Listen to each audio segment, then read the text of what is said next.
Everyone, my demonstration today, side throwing, target, tree, puno or matting. This my demonstration or rehearsal. Halimbawa, kahoy to or pader, doon ang yung kalaban. Binabaril ka ng 45 ng kalaban mo, tapos sundalo ako or police, halimbawa lang po sa mga military, pinapakita ko lang po aking kakayahan para kahit paano makapulot ng aral.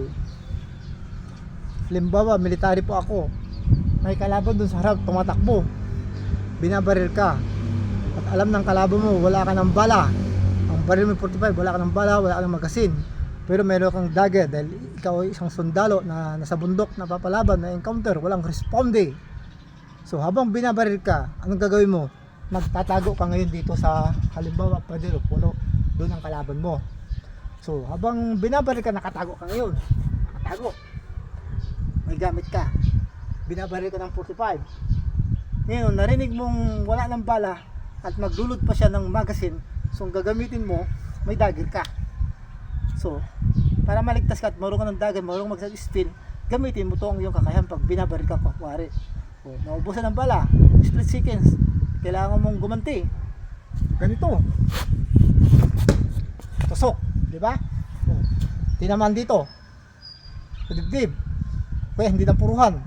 Ngayon binabaril ulit, tago ka naman ngayon, tago ka naman, may anado ka naman ng patalim at binabaril ka kahit may tama na, banata mo pa na ng dalawang side throwing na dagger like this, dalawa, siguro sa dalawa na yun patay na siya. Hindi katulad sa pelikula, tinamaan ka na sa katawan, bumabaril ka pa. Yan ang tunay na buhay. Kung in case na binabaril kayo, may dagger ka, naubusan ka ng bala at nakatago ka naman ganito, naglagay ng magasin, naubusan load, wala ka ng bala, so may choice, may dalawa kang patilib, so i-spin mo like this, tinaman target, buhay ka. Bilang isang sundalo, ang pinapakita ko para makapulot ng aral, dagdag sa kaalaman. Sa bawat pinapakita kong demonstration, ito po ay makatotohanan na walang pag-iabang, walang AI, walang edit. It's a true demonstration. Excellent. Paul Torcadilla from Iba Zambales, Philippines, is Jingin Senior Grandmaster Santos Torcadilla. Foreign Strike Karate Do from Zambales. Is tignan natin yung target. Tignan natin.